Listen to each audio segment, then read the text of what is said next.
रामचंद्र श्रृंखला किताब 2 सीता मिथिला की योद्धा। लेखक अमीश त्रिपाठी। अनुवाद उर्मिला गुप्ता। अध्याय 2। 38 साल पहले त्रिकुट पहाड़ियों के उत्तर में भारत। एक पल रुकिए, अपने घोड़ों की कमान खींचते हुए सुनैना फुसफुसाई। मिथिला के राजा जनक और उनकी पत्नी सुनैना गंगा नदी के दक्षिण में लगभग 100 किलोमीटर दूर त्रिकुट पहाड़ियों में सफ़र कर रहे थे। वे कन्याकुमारी से मिलने आए थे, एक दिव्य बालिका।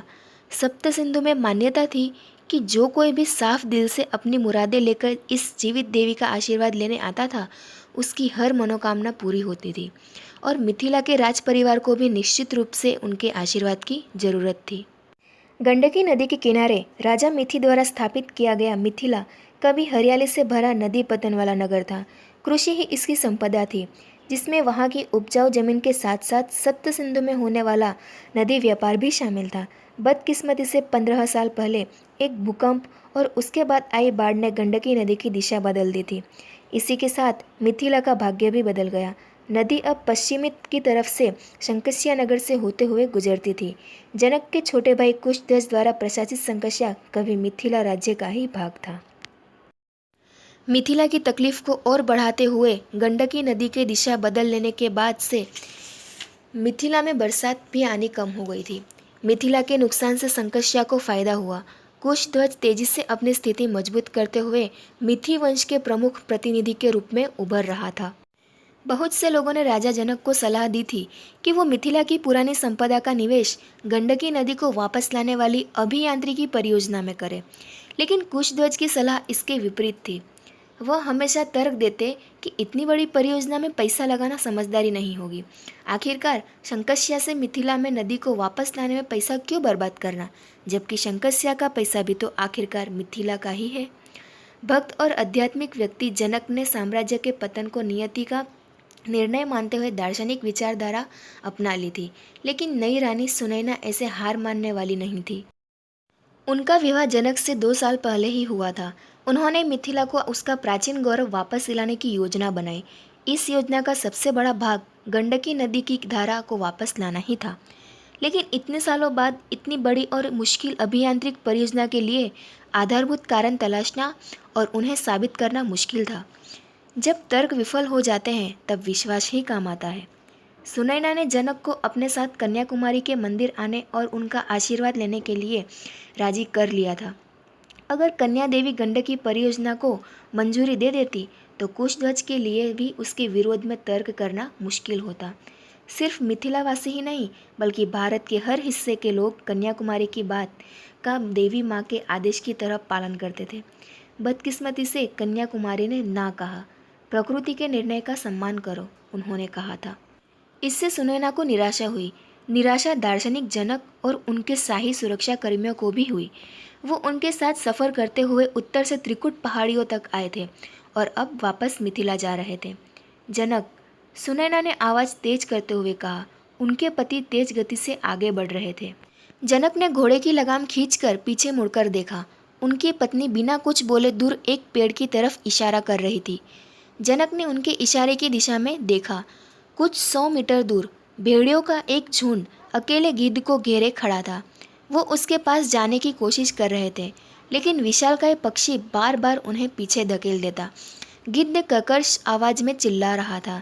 गिद्ध की चीख स्वाभाविक रूप से शोकग्रस्त होती है, लेकिन इस चीख में बेचैनी थी। सुनैना ने ध्यान से देखा। ये लड़ाई न्यायपूर्ण नहीं थी। वहाँ चिल्लाते हुए और आपसी सामंजस्य से गिद्ध पर हमला करते हुए 6 भेड़िए थे, लेकिन बहादुर पक्षी जमीन पर डटा खड़ा था, उन्हें बार बार पीछे धकेलते हुए। हमलावर धीरे धीरे आगे बढ़ रहे थे। एक भेड़िए ने अपने पंजों से गिद्ध पर वार करके उसे खून से लथपथ कर दिया। ये उड़ क्यों नहीं जाता? सुनैना खुद ब खुद लड़ाई की तरफ बढ़ चली। उनके अंगरक्षक एक निश्चित दूरी बनाए उनका पीछा कर रहे थे। सुनैना, उनके पति ने उन्हें सावधान किया। वो अपने घोड़े की लगाम पकड़े अपने स्थान पर ही खड़े थे। अचानक एक भेड़िए ने गिद्ध का ध्यान बाईं तरफ से होने वाले हमले पर होने का फायदा उठाकर उस पर जोरदार हमला कर दिया। वह दाहिनी ओर से आया और पक्षी के बाएं पंख को बेरहमी से काट लिया। पंखी को अच्छी तरह पकड़कर वह उसके माध्यम से गिद्ध को दूर खींचने लगा। पक्षी बेचैनी से चिल्लाने लगा। उसकी आवाज़ में विलाप था, लेकिन वह मजबूती से डटा रहा। अपनी जगह से बिल्कुल नहीं हिला और अपनी पूरी ताकत से भेड़िए को वापस खींचने लगा। हालांकि भेड़िए के जबड़े मजबूत थे और उसने पंख को सख्ती से पकड़ा हुआ था। खून का एक फव्वारा सा फूट गया। भेड़िए को पंख छोड़ना पड़ा। अपने मुंह से पंखों के टुकड़े थूककर वो पीछे हट गया। सुनैना ने घोड़े को एड़ लगाई और उस दृश्य की तरफ बढ़ गई। उसे उम्मीद थी कि दो भेड़ियों के बीच बनी जगह का फायदा उठाते हुए गिद्ध भाग जाएगा, लेकिन हैरानी की बात थी कि वह अपनी जगह पर खड़ा रहकर दूसरे भेड़िए को पीछे हटाने लगा। खुली जगह का फायदा उठाओ, भाग जाओ। सुनैना अब पक्षियों की तरफ तेजी से बढ़ने लगी। शाही अंगरक्षकों ने अपनी तलवारें खींच ली और तेजी से अपनी रानी के पीछे दौड़ने लगे। कुछ पीछे राजा के साथ थे। सुनैना, अपनी पत्नी की सुरक्षा की चिंता करते हुए जनक ने कहा। उन्होंने भी अपने घोड़े को एड़ लगाई, लेकिन वो कुशल घुड़सवार नहीं थे।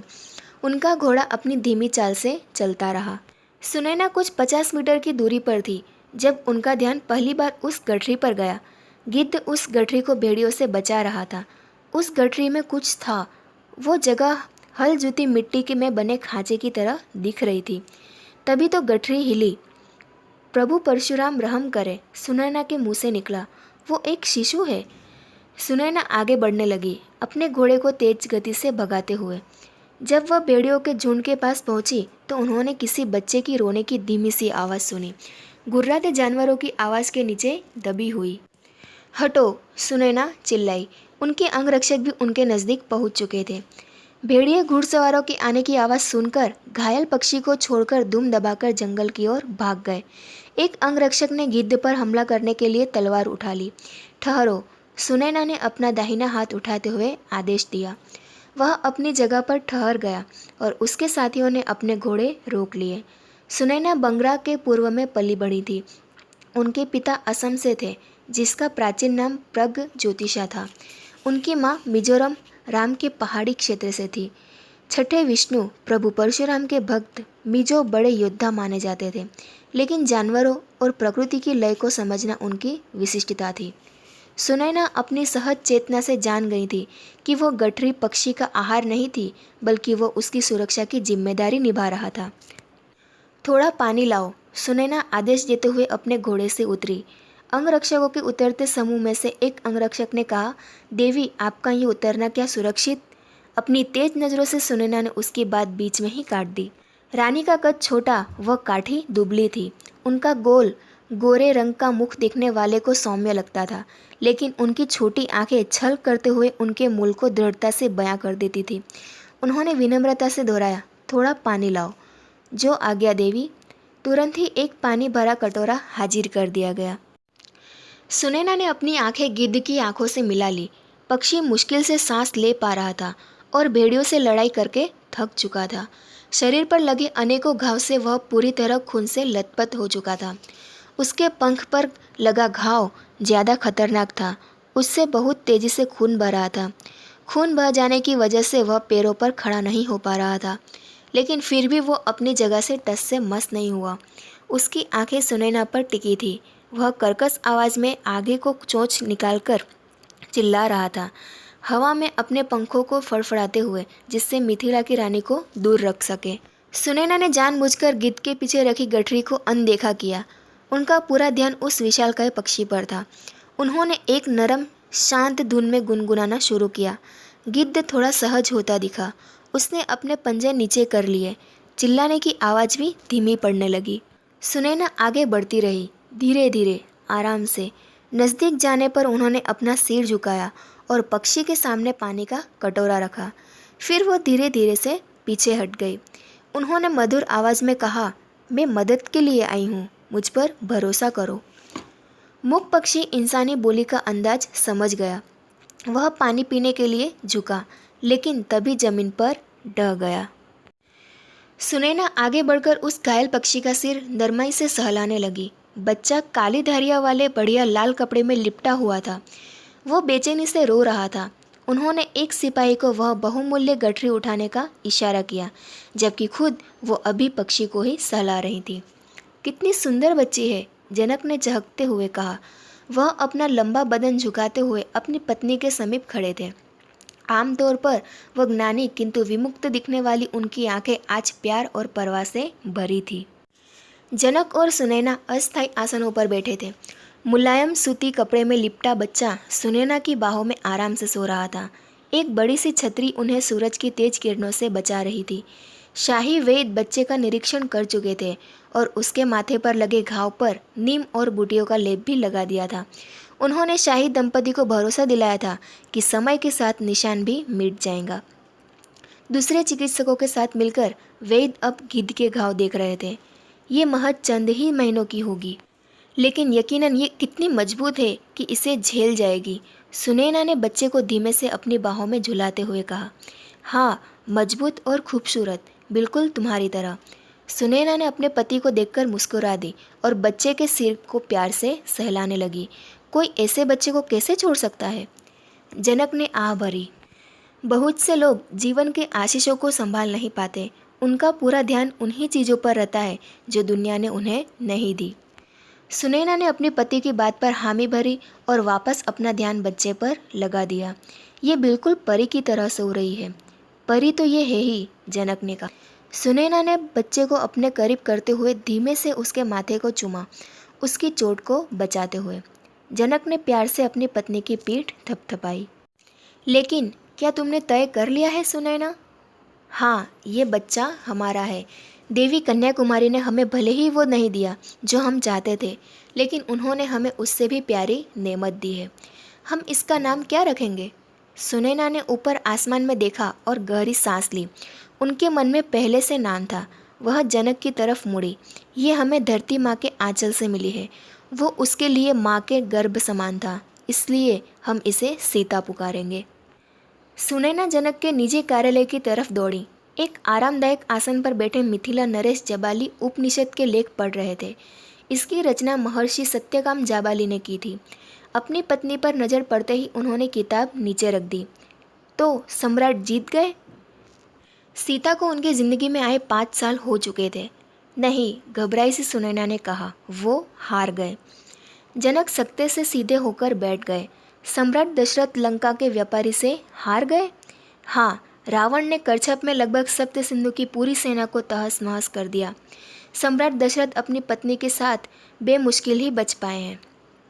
प्रभु रुद्र कृपा करे, जनक फुसफुसाए। और भी है, दशरथ की पहली पत्नी रानी कौशल्या ने उसी दिन एक पुत्र को भी जन्म दिया है, जिस दिन सम्राट करछप का युद्ध हारे थे। और अब बहुत से लोग उस हार के लिए बालक को दोष दे रहे हैं।